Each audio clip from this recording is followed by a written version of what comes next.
Welcome, everyone, to Love Over Coffee, Voices Not Heard. This is a platform and a podcast for the marginalized, the silenced, and the abused. We have a full schedule tonight. I'm going to go ahead and start the room on Clubhouse, and I'm going to go ahead and bring up my guests. Hopefully, everyone can hear us and see us. Um, Let me go to Clubhouse. Clubhouse has changed so much recently that I feel like I don't know what to do anymore.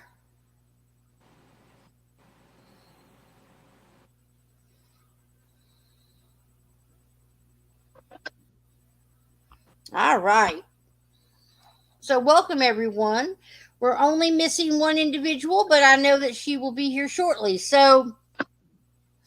Um, we are here to talk about something that is very current, as well as something that we all need to be quite aware of. My name is Tina Durbin. I'm the podcast host, but we have Pat Jones. Wave, Pat. Can you hear me? All right, we're doing good. Pat Jones is here. She is an advocate and a survivor of narcissistic abuse. I have William Yick. He is here to talk about self defense and conditioning and training and things we can do to keep ourselves safe. And we also have Phil Rizzo. He is a risk security consultant. Thank you for having a high risk security consultant. Thank you for having that next to your name. And he is here to talk to us a little bit about what has become a recent event and far too frequent, and that is the active shooter incidents that happen, as I said, quite often. Phil, we're going to start with you. So, I usually start with the question, tell us who you are, where you've been, and where you're going. So, give us a brief synopsis of who you are. I know we've met you before, but for those who you are new to, I'd like to give you a chance to just introduce yourself briefly. Okay, thank you. Thank you so much, Tina, for the opportunity. Um, Well, and my name, and Phil, let me just introduce quickly. We okay, also have Karyn Smith. She is coming to us live from a place I'm very jealous of, Hawaii. But Phil is going to start us out. So, Phil, go ahead. And I know that you may or may not mute your mic, and that's okay. But we are live. So, okay. okay. Again, thank you for the opportunity, and good evening, everybody. I'm on the East Coast, so it is 9 o'clock. My name is Phil Rizzo, and I'm a high-risk security consultant. One of my specializations is active shooter risk mitigation, and all that really means is that in the event of an active shooter, someone who building or comes into any facility, really, a church, a school, it can happen anywhere nowadays. Um, my my goal is to train you to be able to survive an incident like that. Um, what we say in the field in the industry is to increase your survivability rate. That's what we want to do. So if you have any questions that come to mind, feel free to ask. As a matter of fact, it might be good if people start with questions, then we can address those right away. Because a lot of times I can talk and talk about this all night, but if you guys have any questions about an active shooter event, that might be a good place to jump off at. So, one one question I have is, I think that whenever we are in a situation where it could occur, which sadly now Is it could everywhere. occur not only at a school but at a restaurant, shopping mall, any place. Um, that we know what to do if it happens. I mean, some places like schools have a protocol, but how many times do we know what the protocol is at a mall or at an Yeah, office building? You just happen to stop by a business on a particular day. You have no idea, what the layout is, anything. What do you recommend, Phil, in those kinds of situations? I mean, I realize I teach in a school so I can find out what their protocol is. What about a random place? yeah, that's an excellent point, Tina, and I'm glad you brought it up. Excellent question as well. Um, you know, we all have to be responsible for ourselves because, like you said, we could be in a shopping mall or somewhere and we won't know what the protocol is. So you have to have your own protocol, and that protocol is to evacuate, hide, or fight. So you might be asking yourself, okay, Phil, well, let's get into more detail about that. The the Department of Justice, they advocate for a program or a protocol called Run, Hide, Fight, which is very similar to the protocol that we teach. But if you tell somebody to run, they might not know what to do. They might just run. We say evacuate because if you can get out of the building and you can do so safely, run away, live to play another day. So we say evacuate first. If you cannot evacuate and pinned down by gunfire, we say you have to hide. And there's a difference in just hiding or having cover. Okay. And you want to be in a place where you're safe and away from the active shooter and the gunfire. So if you can't evacuate and you can't hide where you're safe, you may have to fight in order to save your life. And what we recommend is that the fighting comes in what's called a swarm technique. And a swarm technique is multiple people attacking the shooter at once. Of course, it's not the best situation. You don't want to run towards the shooter. But in the event that it's live or die, you may have to fight to save your life. So the thing I want everyone to keep in mind is evacuate. If you cannot evacuate, hide. If you cannot do those two things, then you may have to fight to save your life because these are life and death situations. And And Phil, the it, first thing I think of is I am not the most able bodied individual. that's So running understandable. so running for me would be not easy. Hiding, obviously I could hide. Um and fighting is not something that I've necessarily trained to do. So though but if those are the three things, I mean those are the three things that I need to at least be aware of. I mean, those Yeah. are my options. Yeah, you have to keep those in mind. Now each person will have their own limitations. Like you mentioned, running might not be your strong point, and fighting might not be your strong point. But if given enough time, and if you can buy yourself enough time, say for example, the shooter is on the east side of the campus, and you happen to have your classes on the west side of the campus. Well, you'll have sufficient time to get out of the building and see a lockdown, and this is what a lot of people don't know. A lockdown is not always the best case scenario. If you can get out and get away and get to where the law enforcement officers are triaging people and attending to people, or where EMS is attending to people, if you can get out and get away, do so. Locking down isn't always the best. If you're being pinned down under gunfire, then yeah, locking down is a good idea because you don't be in the line of gunfire. Um, but you know, There you are. Well, I high know in the security. school system, we tell our students, um, if you're in the hallway, go to the near, and you hear active lockdown, you go to the nearest room. Yeah, Um, that once the teachers are in active lockdown, they are not to open their door. That's true.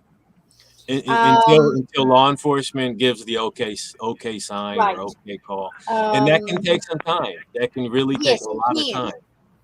Um, Um, Also, if our students are in the bathroom and they don't have time, they're supposed to stand on the toilets and hide their feet. These are things that students are aware of, mhm, and have been taught to do now for several years. Um, Also, before you go on active lockdown, teachers look in the hallway and scoop up any students that are out there that may or may not be on their rosters, mhm, mhm. which means that as a teacher with a classroom of 20, you may not know where two of your students are, you know, because they were in the hallway maybe to see the nurse or to the office, and now they're in someone else's room and you don't know. Um, that's a scary feeling, but Yeah, um, it is the reality of the world that we are living in, and I don't know what the solution is, and I'm sure we could talk about that till the cows come home and then some. yeah. Um, Let me bring William is our next most likely guest to maybe have an opinion about this, as well as Karen. But William Yick, do you want to take a moment and introduce yourself? Tell us who you are, where you've been, and where you're going, and then give us a little bit of something insight. I have something. I'll give something. Hi. All right. So my name is William Yick. My background is prior military. I was in the Army and the Navy. I have done security for over 20 years. I've had various security positions from protecting, um, building, an area to executive protection, which I currently do now. So right now, my job is to make sure that my client or family members or people are protected and safe, whether it's in a home or building or if they're going from point A to point B. So I'm part of a team that ensures the safety of the life of others. I enjoy doing that very much. Kind of piggyback what Phil was talking about. The world is changing in a not positive way, and it's very important, I think, more than ever, to have the mindset of just being security minded as far as safety, looking out for your surroundings, looking out for others as well. I teach martial arts too. I have taught various people martial arts, from children to teenagers to adults to older adults. And though everyone's learning level and abilities can vary, I come from the school of having some kind of ability and technique is better than nothing at all, because that it could very much save your life. So I'm very big on continuing to teach the importance of security, being safe, martial arts, training, because these things are perishable skills, and so if you don't constantly work on these things, you can lose these skills. And so I'm very big on maintaining that, because you never know if you have to use it, or a situation may come up where you really may need to protect yourself or someone else, or a family member or a loved one. So that is my background. I can go on and on and on about all this other stuff, but I figured that's a good start from there. Well, and I know that in some of our most recent memory of someone, as Phil said, the swarm technique is 9/11. I recall when many of the individuals on the plane, they basically swarmed the plane that hit the Pentagon, and um, that is something else to be prepared for. Is some people will want to take down the attacker. And what does that look like? What does it sound like? How involved will you be? What will you decide to do in that moment? Will you support? It's it's a scary place because we don't always know the thoughts, the opinions, and the beliefs of the people around us. But the people around us may be the only people we have in that moment. Um, that's a, you think about who will you rely on other than yourself, and what will that look like? What could that look like? Because in that moment, people don't always know what they would do until they are faced in that situation. Yeah. So it's, I I know. would recommend not relying on anyone. I would recommend being self-sufficient in a situation like this. Uh, you are taking your life into your own hands, and you can't rely on anybody for that. So I would say train before you need it. And then when, God forbid, if you need it, and we always say we're trying to build muscles that we hope we never have to use. Right, Um, right. but I think about the car alarm. For so long, when the car alarm goes off, people immediately think, "Oh, someone has set off their alarm by not releasing it before." But how many times is it maybe that a car really is being stolen? We have become so desensitized to what we practice, because I can remember students not taking seriously a fire drill, because so oftentimes it is just that, a drill. But I, as you said, we have to be prepared for what it really could be in the moment it could be. But you never know. So I just act as though it's real. Just go with it as though it's real. We'll figure it out later. Um, Karen, um, thank you. Aloha, aloha. Um, I'm glad to see that StreamYard is working for everyone. I do love this Yes. platform. It's a little bit different, but I do love the setup and stuff. So Karen, tell us a little bit about who you are, where you've been, where you're going, and what can you add to this conversation? Well, first of all, for now, what's going on is I'm a life coach. I've got some other business development plans for the future, but I'm going to stick to what is relevant to this conversation and today's broadcast. This was birthed out of the last time that we all got together. For those who don't know, I'm a survivor from baby narc to sociopath to the granddaddy of them all. Stayed 33 years, which was 32 and a half years too long.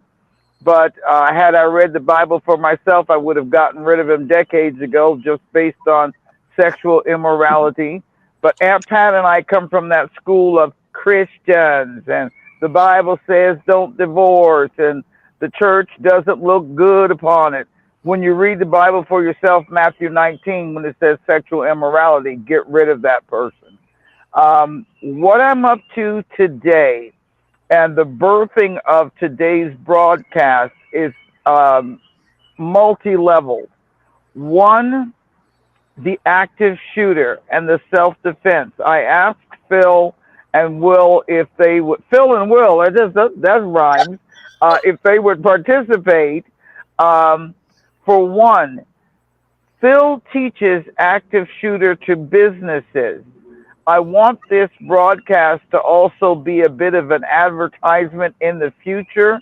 In the meantime, those of us who are seeing it now and those who will see it later, Phil will give his information. He is on YouTube, Instagram, TikTok, but in groups of 25 or 30 or more, we can all sign up and get the actual active shooter training.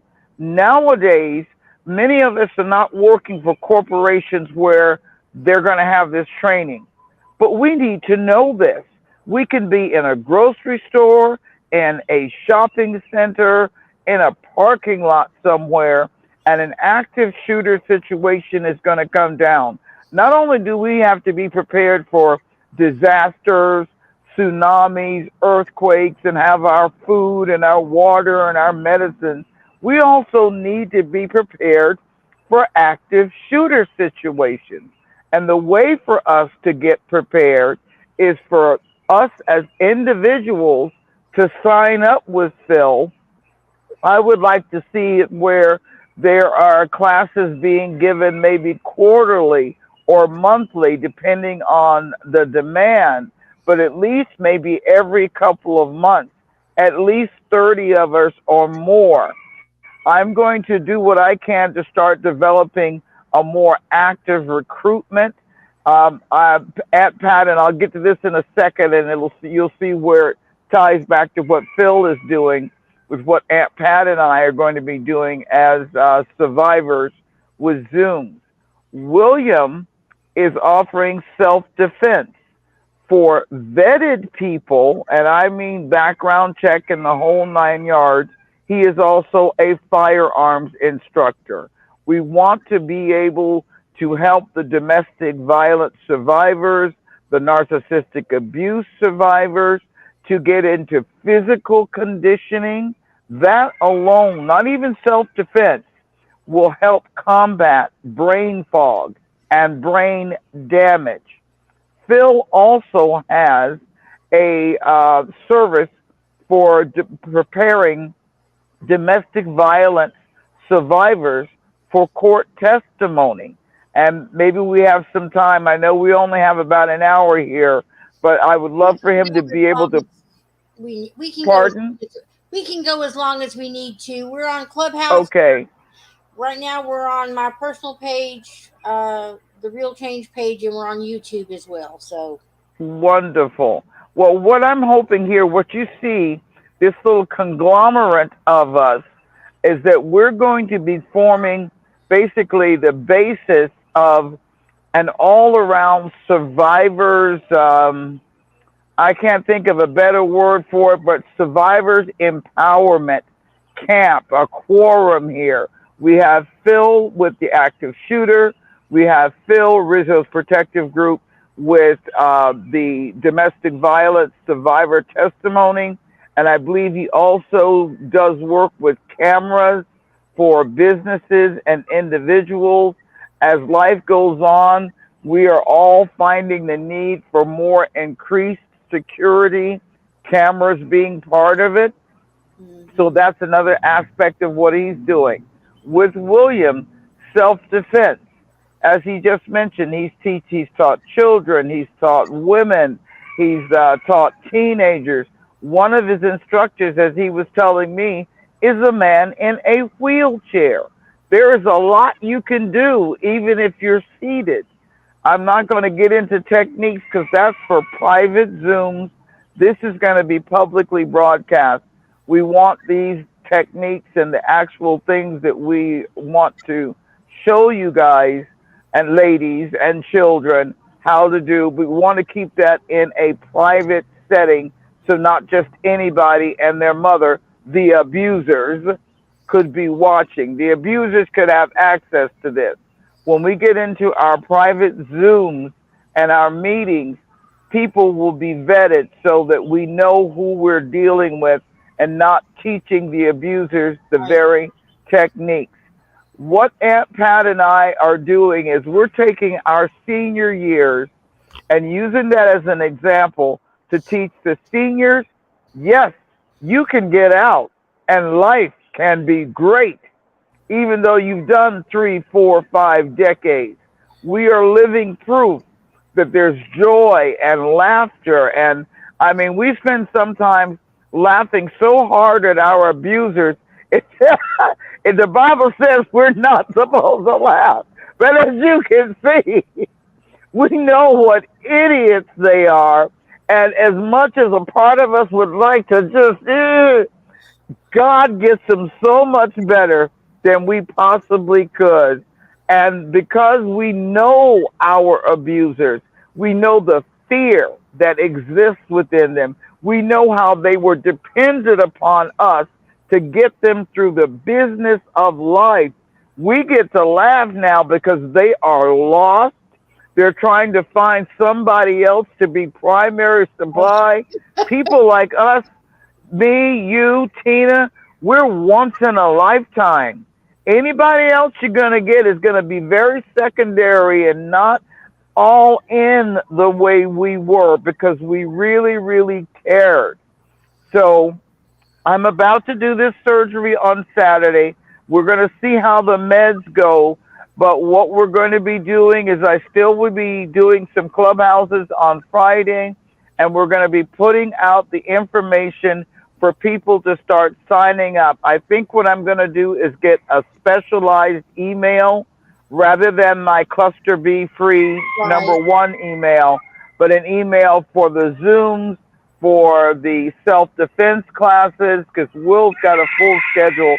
So I'm volunteering, basically But being his executive assistant, and Phil can handle his own business with regards to us sending people to him for domestic survivor court testimony preparedness and for getting the active shooter. Because that's something we all talk about, but we need to do.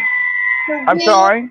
I was going to say, so Will, what is the, I guess the time frame for when you might begin, but also what is the time commitment for someone who is interested in doing something with you as far as conditioning or training or preparing? What, once a week? What are we looking at? What have you envisioned? Well, yeah, it depends on schedule, of course. I mean, the more times you can train and prep is good, but if you don't have the time, you can do it, once a week, twice a week. It's just making that time frame count within doing that. Even myself, as busy as I am, I used to work out and train for longer periods of time, but I've figured out a way to kind of shorten it, still get the quality of the training, and cutting down on your time. So you're not having that spent doing all this stuff when you're when you're doing a lot of different things. So it's very manageable, and it was just kind of case by case, just talking to people and kind of seeing what their schedule is, what time do they have available to do it, and it's amazing when you work out, you can crank up the intensity just a little bit, and you can get a fantastic workout in a short amount of time, and still get the job done of what you need to do. So yeah, if that's uh, the It shorter will be answer. I'm sorry. recorded. Yeah. It will be recorded, by the way, Tina.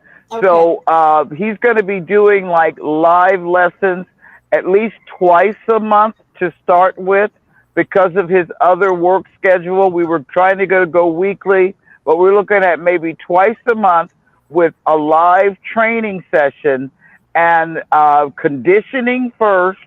And then in time, it will go from the conditioning to actual self-defense techniques. Now, the conditioning is going to be able to continue on and on and on to help you with brain fog and brain damage and getting your body back in gear after being in such an abusive situation. But it will be recorded. So what Will is saying about the time commitment is correct. A person can practice as much or as little. If they're really into it, they can spend 10 or 15 minutes every day or every other day or 3 times a week. The main thing is they will have the recording for what Will has done for this week's period and for the next 2 weeks. And it needs to keep building on that where you learn more and more and more with the conditioning and then starting with the self-defense techniques and more and more. And you'll always have those recordings. So you're never lost. You can always go back. We want to try to provide more pluck for the buck. And just, I mentioned it last time, the average monthly lessons are $150, $250, $100 a month. We want to make this like maybe like for Patreon, signing up like $30. Because the purpose here is to get numbers, sheer numbers of women and children that are doing it so that, yes, it's profitable to him, but the real profit is the empowerment of survivors. He is not trying to get rich and retire off of teaching 10 students or 100 students, But if we can get 200-300 students at a low cost, it really makes it worth his while. He can also increase what he can do. He can also bring other people in. We're trying to entice his girl. He called me one day, Mom, she put me on my butt. She put me on my butt. Where he's been teaching her Muay Thai. And she knew none of this to begin with. And believe me, he didn't wind up on his okole by accident. She actually executed the technique. The same for us seniors. There is so much that can be done from a seated position that it just requires the effort, the willingness, and the desire to survive. So our whole goal here is to kind of get a quorum going of survivor empowerment, everything from active shooter, domestic violence, self-defense, firearm training for the vetted people without massive psychiatric and criminal records. Thank you very much. And Aunt Pat and I want to do what the Bible says, which is the older ones teach the younger ones.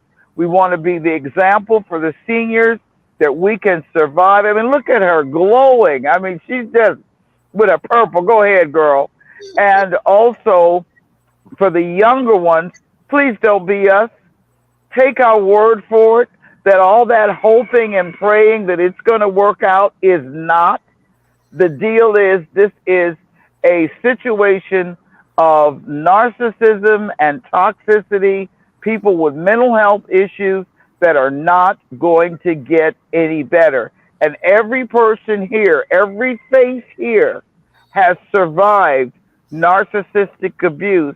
And we are now have gone from survivors to thrivers, and we are now warriors because here we are.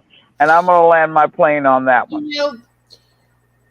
One question I have in my brain is I know that I could be taught something physically, but where do you get the mental ability and capacity to believe that you can? Because for those of us, whether you have been in a toxic relationship or not, narcissistic or not, I don't want to be at the mall and have to worry about enjoyment versus worrying about, is there a shooter? Pat mentioned earlier knowing where the exits are and all these things that take away from the joy of life. So for those of us who are trying to enjoy life, how do you balance that mentally? And for Will and Phil, how do you prepare yourself mentally that if I am going to be basically carry a firearm because some states allow me to, how will I balance protecting myself and overuse of the weapon? How do you prepare yourself mentally for what you may have to do and that you don't want to do? Yeah. I'll start by just trying my best to answer some of those questions. Nike has a slogan that says, just do it. You have to be able to just believe in yourself. You have to build your mental faculties and abilities. If you have to get up in the morning and look in the mirror and say, I am phenomenal and no one has the right to take my life. If you have to repeat that 5, 10, 15 times, do it. Because each time you tell yourself, you are connecting things in your brain that will reassure you to build these muscles. In a situation like an active shooter situation, we typically go through three mental processes that we have to work through and make sure we react and don't freeze like a deer in headlights. So the things that happen to us is we go through the flight, fight, or freeze modes. And in a panic situation, our body naturally goes to one of these three modes: flight, which is to run, fight, which is to defend yourself, or freeze, which is to stare like a deer in headlights. You have to be able to say, okay, I heard something, now I have to react. And so what if it turns out to be a car backfiring or something else? At least you'll be safe. I said something earlier when we started: run away, live to play another day. That's crucial. Um, you asked about uh, use of force. Well, you know, each state has its own use of force laws. The Second Amendment dictates the right to bear arms. Um, some states have stand your ground laws. Other states have laws that require you to retreat and to de-escalate.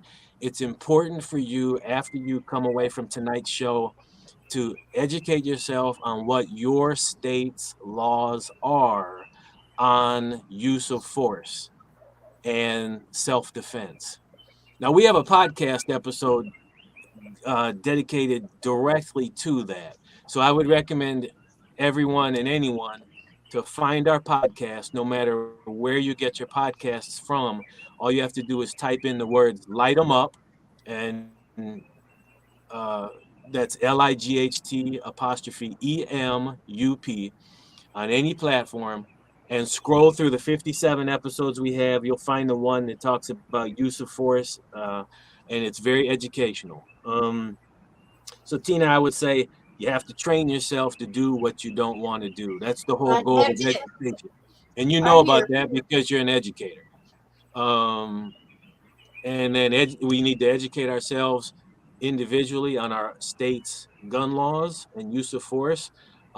There's something called the force continuum that applies more to police officers and to those in the security realm, but private individuals also have to work themselves into the force continuum, because if someone has a banana in their hand, you can't shoot them with a gun. It's not it has to be uh the force has to be proportional. Okay, you know, if I have like I said, if I have a banana in my hand, you can't pull out your AR-15 and ice me. You know what I mean?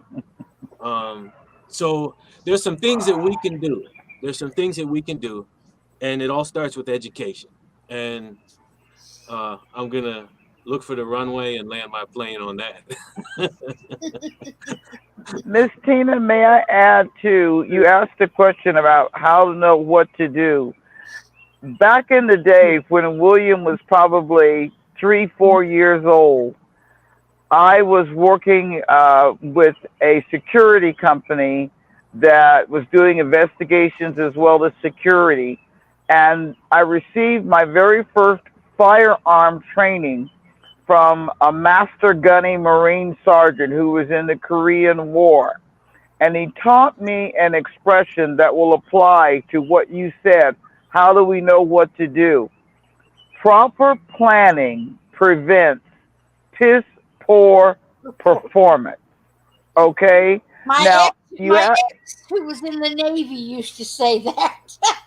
yes. So we as women, we in general, because we're generally the weaker, we're not generally the aggressors.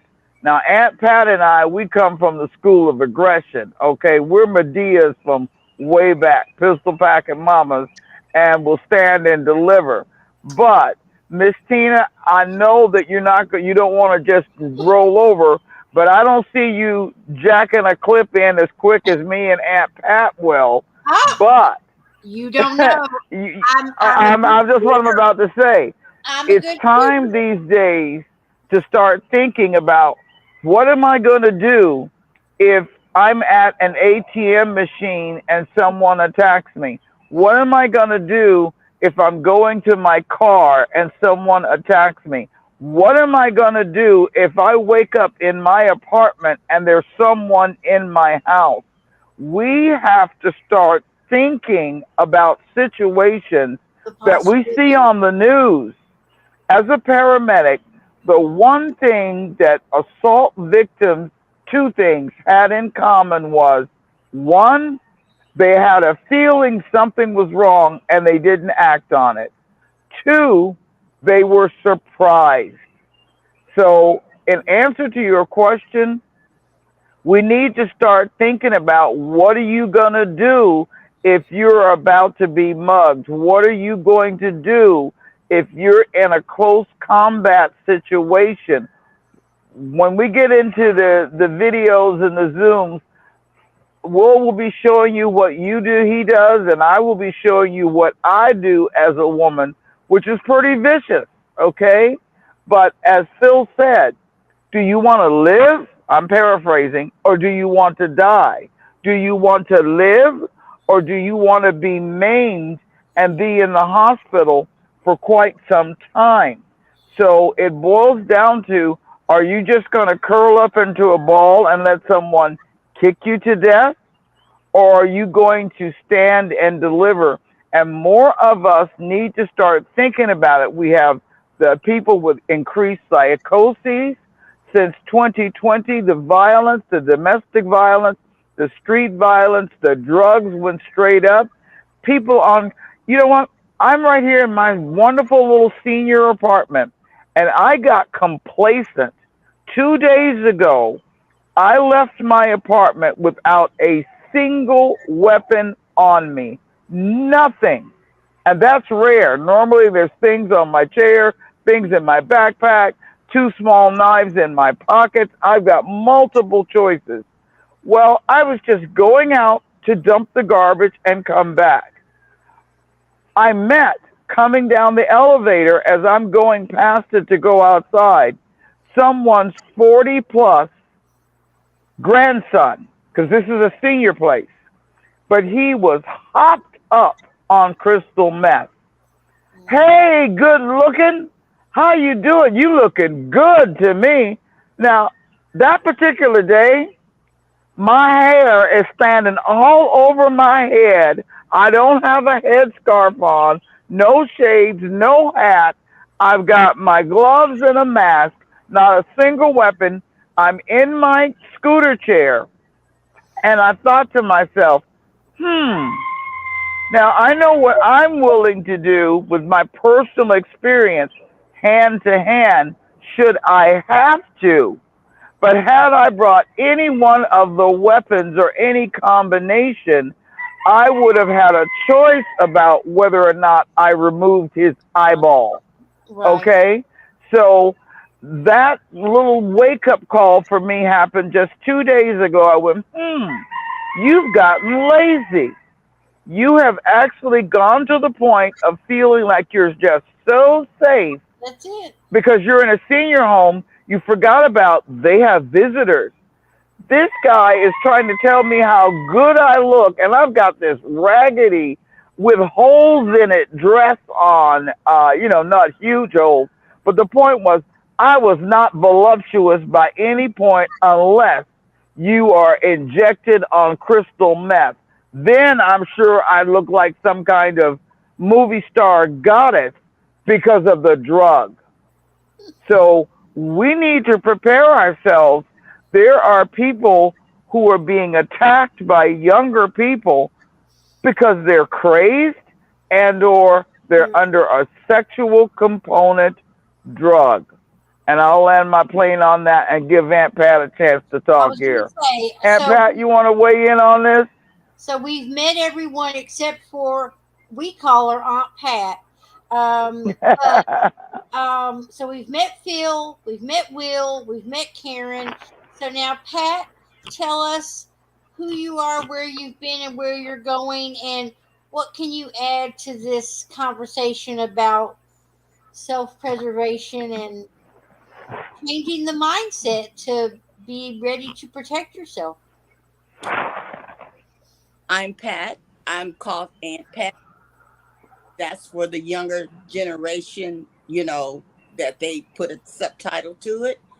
But my experience has been I left a 46-year toxic marriage from a serial cheater. He continued to cheat from the day we married all the way until I walked out the door.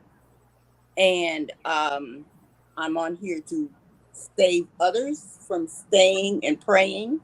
They don't get any better, they get worse. In fact, before I left, I felt that he would come home very agitated and angry, and I felt for my life. And the day I actually left, he tried to force me to take some pills that I knew was not my medicine. So at that time, had I had my kitchen set up the way I have it set up now, I wouldn't be on here because I would take business, and I never would have met any of you, okay? Because I fear for my life. Um, I believe in self protection. I was also called Pistol Packing Patty in California back Patty, I love it. and I had no problems carrying my peace offer with me. It's and I did pull it out. I must say, I pulled it out on the Mister and his woman, and when I did it, I pointed it to him. Needless to say, he took it apart, and I didn't know it until I went to get it again, and it was disassembled. So yes, I am 70 years old. I'm a firm believer of protecting yourself.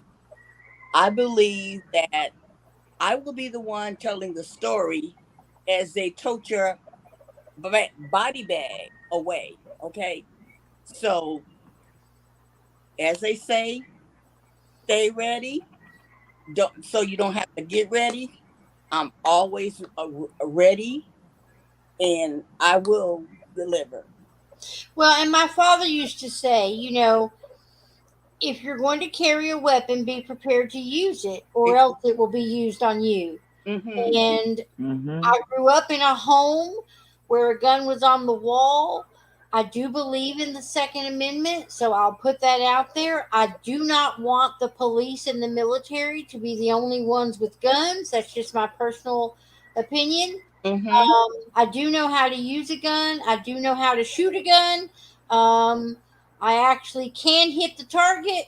Um, but it is not where I want to be, but I know it's where I may need to be or may have to be at some point in time.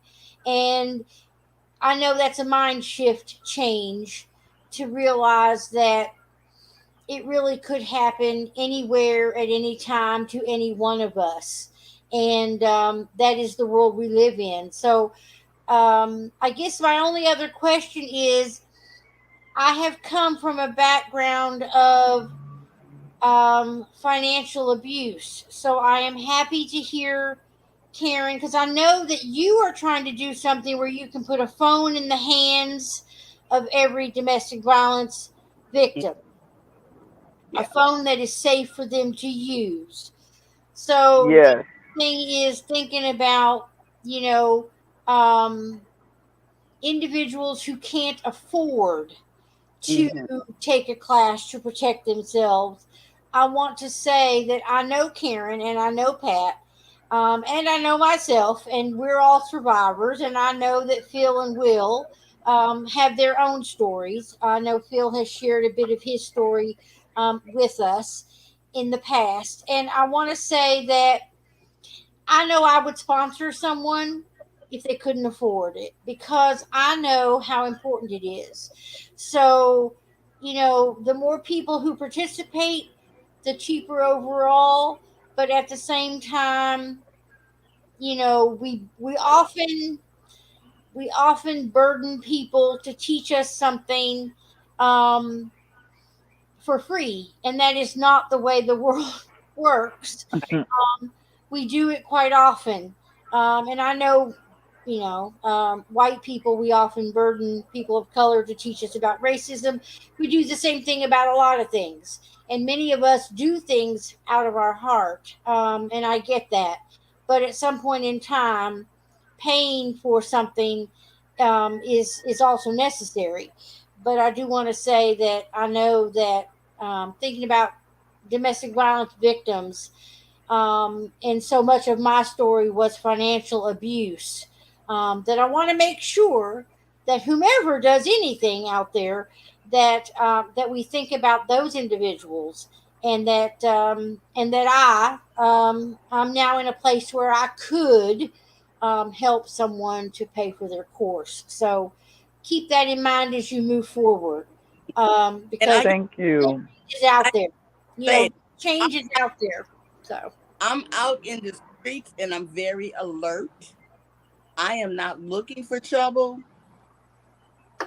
ever. And Right. tell people you don't know who is watching, who is in on my side. That's all Yeah. I gotta say. So Well, you never know what an abuser may do. it, They can surprise you on any day of the week, yes. literally and figuratively. They can surprise you any day of the week. So, any final words? We've got a couple of comments. Let's see. Becky is saying that she almost never carries cash, but if cash were the only thing people wanted, a lot of us would never be attacked. But that is not the case, sadly. Many times they just they have their own beef. Yeah. You're just in the Mhm. way. You're just an innocent part of being present at a particular location at a particular time, in whatever. And So Tina, one thing we tell people is cameras can't protect you. Cameras are used for looking at what happened in the past. Uh, after. if Right. yeah, if cameras protected people, banks wouldn't get robbed at all. But banks get robbed every day of the week, including True. Saturday and Sunday. Right. That's true. And you Um, need to alert, especially today. Too many people are so into their telephone. I see them walking in front of the cars, stepping out. They're not alert. They're walking their That's dog. true. They're looking at their phone. You know, that's easy prey. You have to yeah, always think that there's somebody that's looking at you that wants to catch you off guard, and you will give them the opportunity if you're not showing that you're alert. You walking and looking behind you. That's what you got to do. That's yeah, true. And You people with both earpieces in. I see people that are walking. They're you say somebody said something to them and they can't hear a thing. That means you can't hear a car coming up on you. You can't hear a siren because you've got your music so loud. And also, if you're so lost in your phone and lost in your music, you are not watching who's watching you.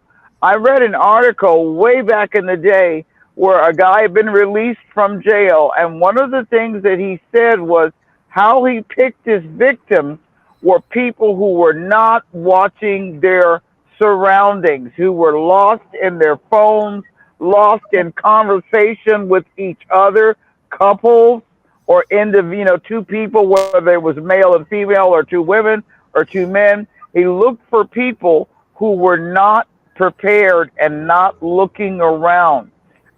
Before we go, I want to be sure that Phil gets to share all the locations that he can be contacted on, particularly for signing up for the active shooter classes. And William will get back to us, and I will let you guys know via contacting you, Tina, and also on Cluster B, Free Living K on Fridays, when Will is going to get started. I think it's going to be at least a couple of more months but it will be very soon to get started with the conditioning. Part of it is I'm the hold up because I need to look up the Patreon, and I'm going to get that done sometime over the next week or two. Also for myself, supporting the YouTube channel, I'm at 479 right now. I've printed up business cards. I'm starting to advertise who I am so that I can reach that 1,000, and I can get with Metro T-Mobile. They have 5G phones for $25 a month. That's something that's doable to get into the hands of survivors who are challenged or they're being monitored, to get them a phone that we can pay for maybe 6 months or so until they get on their feet, they escape and get on their own and away from the abuser. And I'll land my plane. And we'll also let you guys know about the Zoom. We do have one question in the Clubhouse chat, and this is for any of you. What is the one change you've made that makes you feel the most empowered and safest? Aunt Pat, answer that one, ma'am. Well, 3 years ago, when I walked out from the 46-year marriage, and I didn't know what was going to happen, but I just knew I wasn't going to stay there and be killed, because I had too many times he had tried to kill me in my sleep. I sleep with a CPAP machine. He would try to take that off of me, just beat me in the face when we're sleeping, playing like he's sleeping. So I must say that I feel very good when I walked out that door, and I didn't know what was going to come next. But thank God for my son. He brought me here, and I'm safe now. So I want to tell you, anybody who is in a domestic violence situation, you don't have to stay. I didn't know about the domestic violence hotline that was 800-799-7233. And let me put that number up while you're saying that. Or safe. I didn't know that. They have services that they can get you out of a situation. No one needs to stay and be a punching bag or either killed, because they're getting more violent now. There are more and more murders that's happening. And the sad part about it is, if a man kills a woman, he doesn't do a hard time. But when a woman kills a man, she is locked up. Even if she has proof that she's been abused, she's locked up for life. So no one has to stay in an abusive relationship. We just had a situation here in Lexington, where I live. A woman approached the judge for a restraining order, basically 3 days before Thanksgiving. It was denied because there seemed to be no imminent danger or threat to her life, and she was killed 3 days later. A 26-year marriage.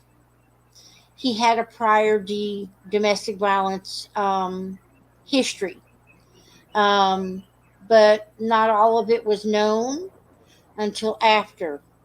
As Phil said, the cameras don't keep you alive. They give you the details and the information Right. after the fact. So that happened right here, and he just now pleaded guilty. I don't know what kind of time he will do, but he did plead guilty. But most people who knew them were quite surprised to find the level of toxicity that had been going on for many, many years, because victims often hide. And I know that may be where some of you who are listening or watching are, and I get that. But I'm like Pat.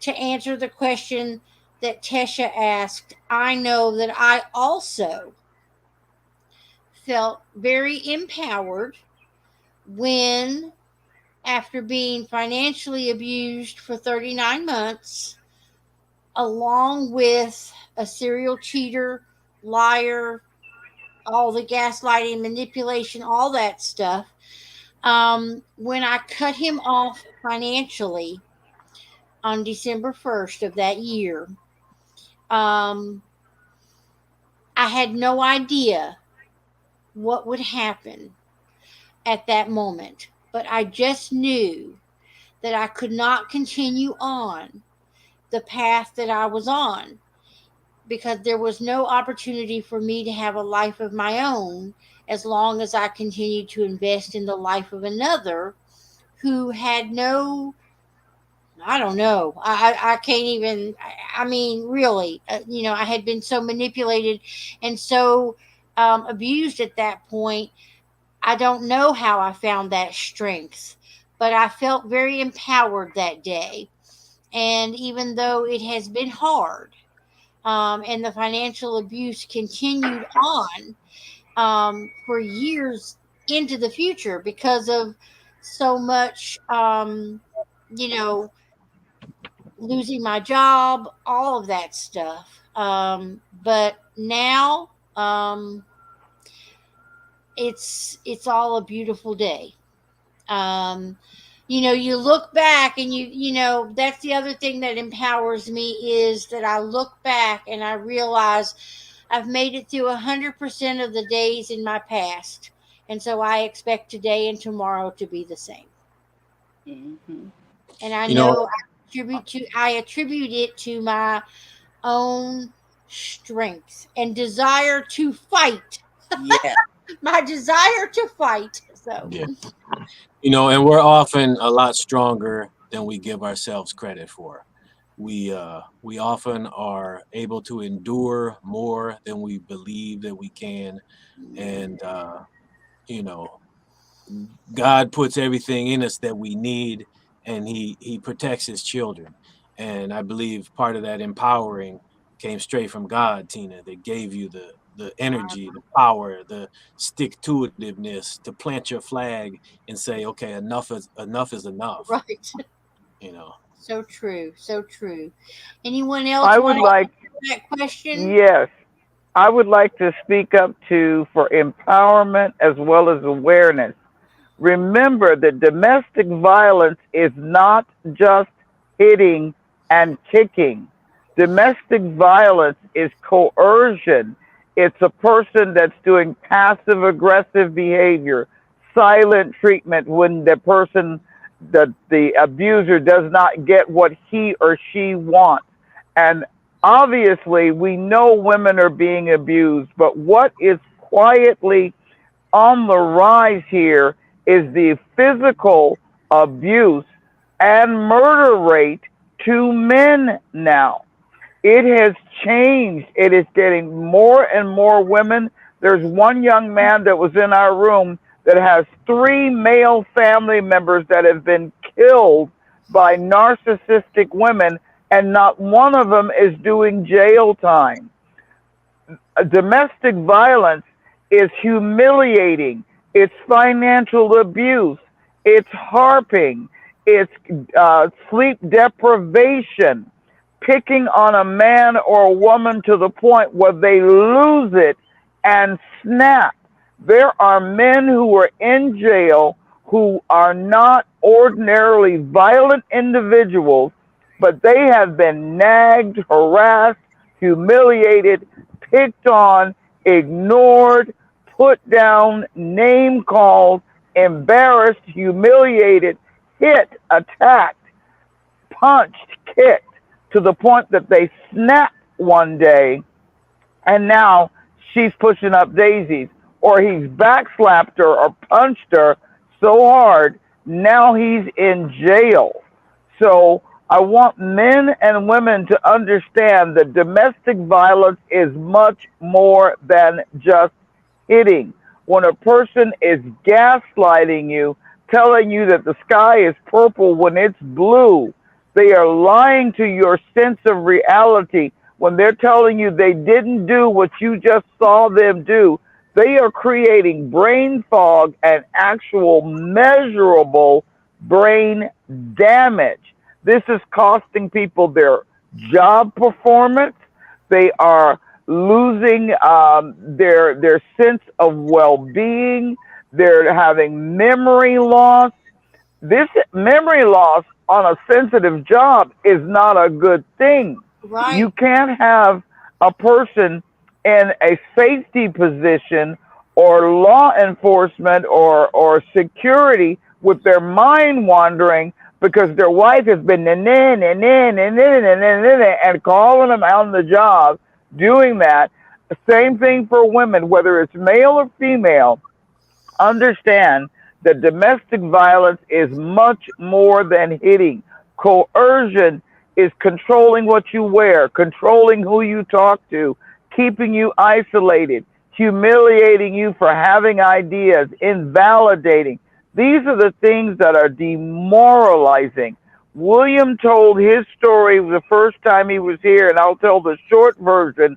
He asked me to come stay with him because he wasn't sure of what was happening within his home. This is not his current relationship.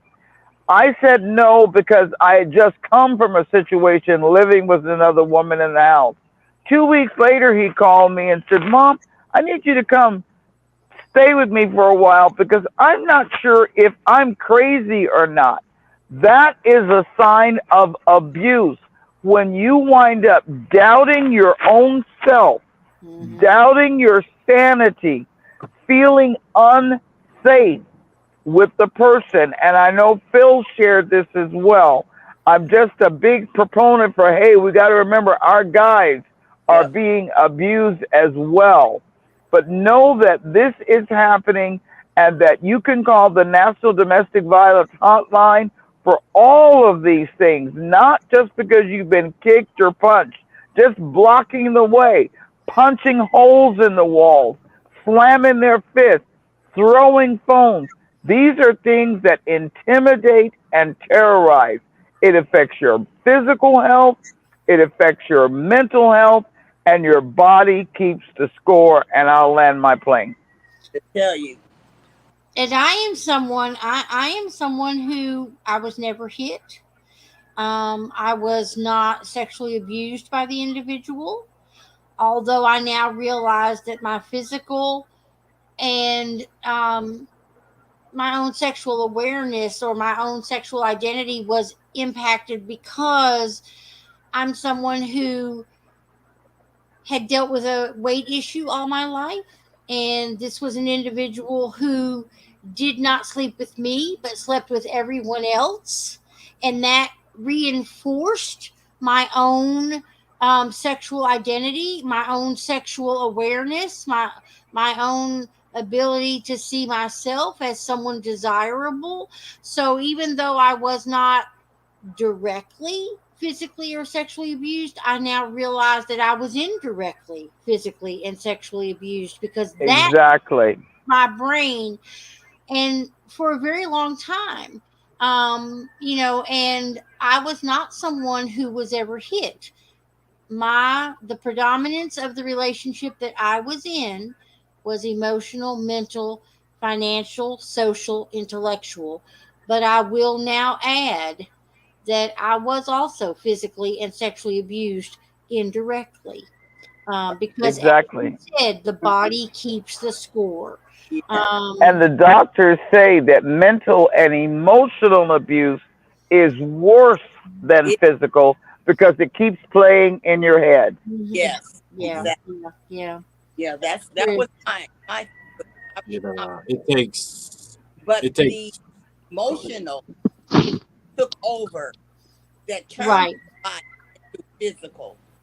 Sciatic inflammation was going on, brain fog. I couldn't complete right. a complete sentence. All of that was because of the abuse, and I have documentation from hospitals that it happened. And so, and before we leave, I want to say it's nothing wrong with getting therapy. for your situation. Along, Kim has been wonderful, a life coach to me because she understands. She's been through it, and so along with her in therapy weekly, that's how I am healing. Mm-hmm. Doing self-care. That's the most important thing. Loving yourself. So, we're coming Phil down. and Will, do you want to weigh in? We the hens have been running the show, but would you guys want to? we got them up here because they're handsome. We're trying to Well, get our ratings up. I can't. It's like that's my mama. I can't interrupt my mama. She got to. I just gotta let her go. Well, I would just start by saying I agree with everything, ladies, that you've shared tonight. You're all on point, and I'm not sure what I could add. The one thing I did want to say is focus on situational awareness. If you don't know what that really means, look it up. Google situational awareness, because what's important, and oftentimes what people don't take away from situational awareness, is you have to know what the norm is. You have to establish a baseline of what is normal so that when you see something that's abnormal, then your rabbit ears will go up and Right. you'll know something's up. So you Hmm. got to train yourself. Oftentimes we rely on other people, but really we need to rely on ourselves. We're big on But self-reliance.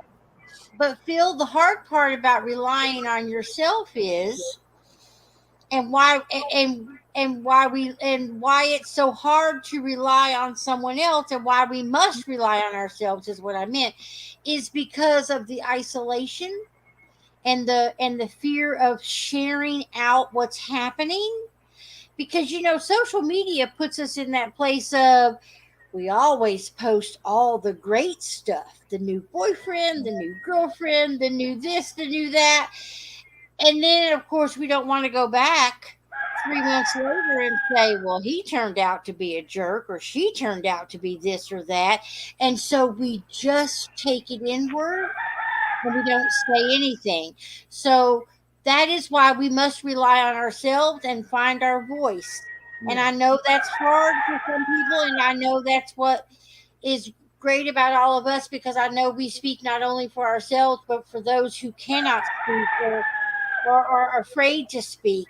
But we have to rely on ourselves, because often we shy away from sharing what's happening for a Yeah. long time. Yeah, this is so true. There's a lot of shame involved, but we have to tell ourselves, we have to our message in our head. You know, Mm-hmm. we have to tell Mm-hmm. ourselves we have value, we have worth, Right. and that was all instilled in us from the day of our birth, and no one can take that away from us. And we have to dig in, we have to make a line in the sand, and we have to make sure that nobody takes away our dignity or robs us of our Right. joy. And find a friend that you can confide in. But I'm going My cup says joy tonight. to say this. You're I'm going to here. say this though. Find a friend that you can confide in, but keep in mind, not everybody is your friend. So you have to be wise. You have Hmm. to use your discernment that God gave you, and you can develop that through prayer and through supplication to the Word. Find out who you can trust, because you can't trust everybody, and you need to know that. I learned that the hard way recently, and I've been doing this for 25 plus years. But everybody who says they're your brother is not your brother. That's true. That's true. I'd Will? like to add on the positive tip that Will and Phil are here to show that not only they're survivors, they both got partners. They found the good woman. So don't think that it can't happen for you. Brother Will, the floor is yours, sir. I will just add on to what Phil and everyone else is saying, is that just remember, you have the right to be happy. You have a right to fight for your happiness, for your protection, for your well-being, and don't let anyone take that away from you. If someone's taking that away from you, you can't get it back. Do not think that all hope is lost. Do not think that it is over. As long as you are breathing, you still have an opportunity to get after it. Okay. Yesterday's yesterday. Today's tomorrow's tomorrow. Okay. Nobody can dictate the course of your life if you are able to take control of your life.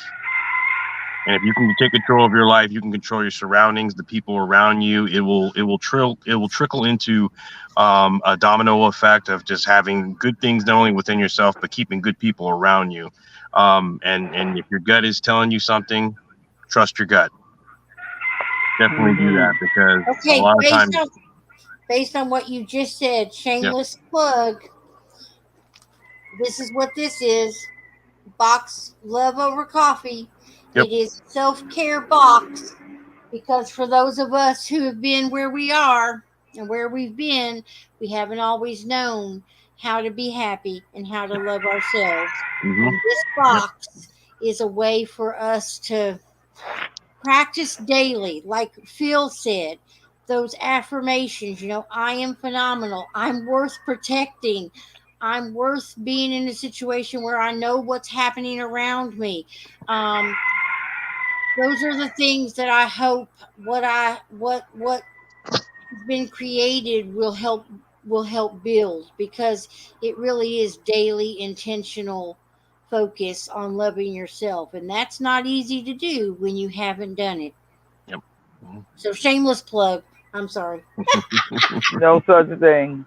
It Hey, was before we Will get out that of got here, me into motivations. Will would send me little videos of motivational things that he was looking at, working out, and words. And that's part of what helped me also come out of a domestic violence situation. I started paying attention to the motivational videos that he was sending me. Now I listen to Unbreakable Stories. You guys think I'm awake all night long. I'm not. I just have it playing, so it's playing low in my subconscious. I was wondering why everybody was saying, Karyn, when do you sleep? I am asleep, but I'm letting those motivation videos play. William is the reason why I started listening. And Will, publicly, let me thank you for starting, because that woke me up, that I didn't realize how negative my situation was until I started listening to the motivational videos you sent me. So thank you, son. You truly are number one son. You are welcome, Mom. I love you. I love you too, babe. I just wanted to say I I'm love all grateful of you guys. This is a new, beautiful family here. Yeah. Yeah, I don't know where I'd be if I hadn't met a few of you. No offense to Phil and Will, but Karyn and Pat, when we get together, it's a laugh fest, because we Yes, it is. realize the lunacy and the idiocy of what we have endured. I often think, who I am, where I've been, and where I'm going, is nothing compared to the lunacy and the idiocy of what we have endured. And so, listen, no day can be brighter than the day that I came from. So, with that being said, you just push forward, and you realize over time that it was just truly, truly comical at times, truly comical at times. You know, and we all have stories that we could tell, and I will not share them now. But we do need another good laugh fest for Pat, Karyn, and me, whether it be on the podcast or whether it be more privately. But you know, A little over 2 years ago, to this day, I have a very visual mind. I think I met Phil in 2020 or 2021, and I think we were on a different live chat, and he put in there about how he finally got fed up and he knew that his life was in danger, things weren't going to work out. But to this day, I still see the picture. He says he came out, he had a small vehicle, and he piled everything from the floorboard to the top of the car and left. And to this day, I can see him just chunking stuff in this small car and leaving with this determined, I'm out of here. I don't know why I find that so hysterical, Phil, but to this day, I still laugh because it's what it is. Sometimes you just have enough and you got to go. Yeah, Just have that moment. you just got to break out. But that car was packed from the floorboard to the light on the top. It was packed. I mean, thank God the state highway patrol didn't pull me over because I couldn't see out the rear window. I had everything in that car. Well, and I know my own story is I knew up until the moment that I was just trying to figure it all out. I knew the moment he filed charges against me for sexual abuse and I had never slept with him, that I had met the crazy. That is when I thought to myself, of all the things you could have come up with, that is the one thing that proves that you are what I say, because that's crazy. Right. Special kind of crazy. They really are. They really are. What do they say? And You to can't make anyone that who shit up. thinks they're going to change, they're only going to change for the worse, more childish, more ridiculous, and more dangerous. So please don't do 33 years. Don't do 46, 48 years. And Tina is proof that even though it was only 39 months, they can do a lot of damage in a short period of time. And his problem is he just doesn't want to go away. I think I sent you a Facebook today that he's a human version of, you know what, STD that just won't go away and keep coming back no matter what. Well, I often Look at it this say, way. He's material for a book forever. well, and I often say, you know, there's something to be said for the fish that got away, but there's more to be said about the fish that won't go away. But you know, I ended up with the fish that Exactly. won't go away. Exactly. But any other final thoughts as we come down on an hour and a half, which is fine. I love this platform, and there's no limit on time. So, but does anyone else have anything they want to add?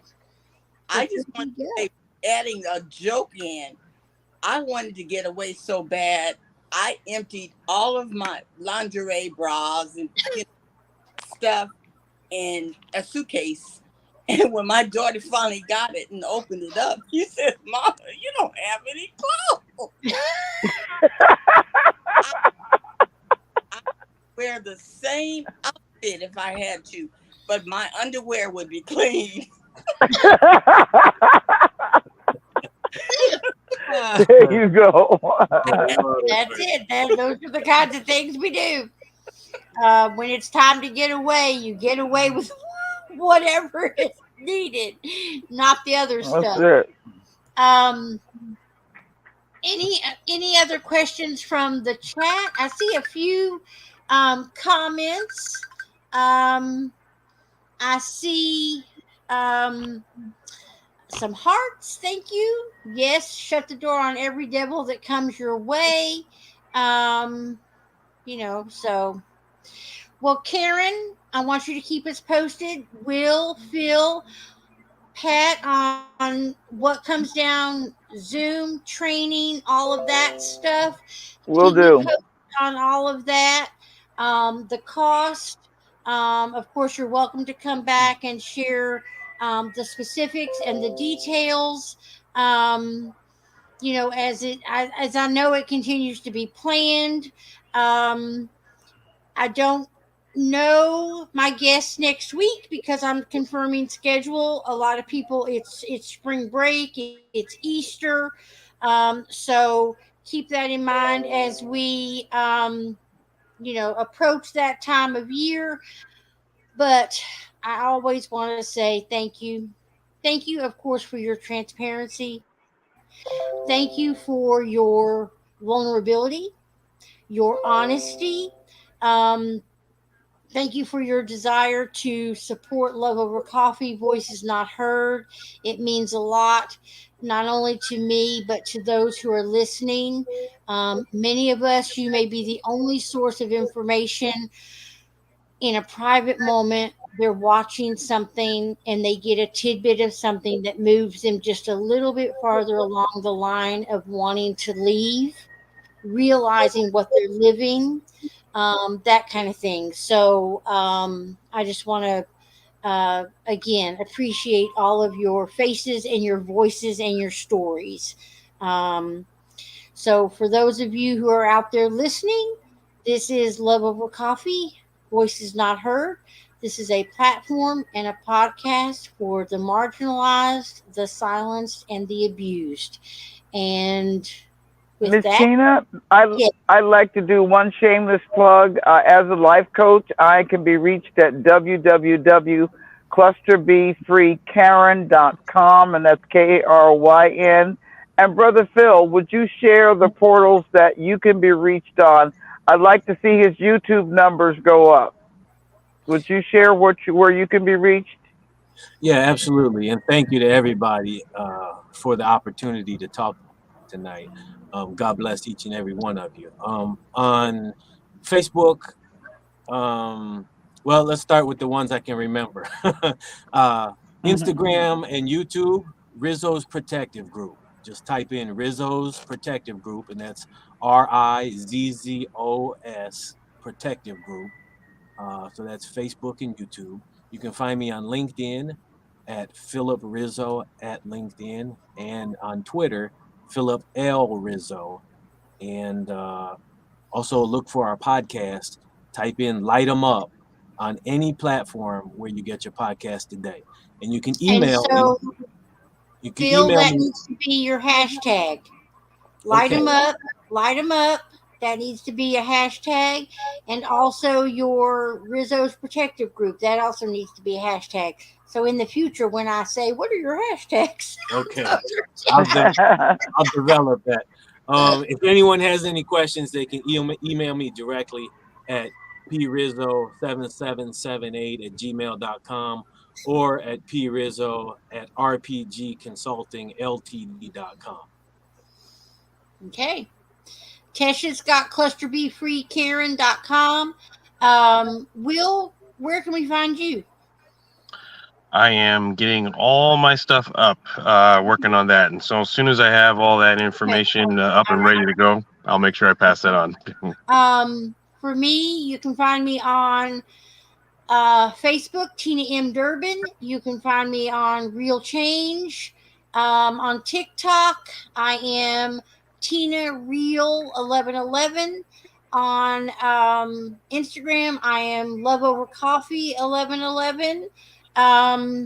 My original Instagram did get hacked, so it's still out there floating, but I can't. I can tag that old Instagram, but I don't have access to posting content on it other than tagging it. Um, but you can find me on the Real Change page, REEL Change. I do have a Real Change Facebook group as well. Still figuring out exactly what I will do with it, but I'm pretty public. I'm on YouTube as Real Change, so just find me. If you need to find anybody else on the panel, reach out to me and I'll make sure that I make the connection, put you in contact with each other. Um, any other final thoughts? All right. Nope. Uh, Aloha. I love all of you. Thank you so much for being here. Let me go ahead and I'm going to end the broadcast. Thank you, Phil, Will, Pat, for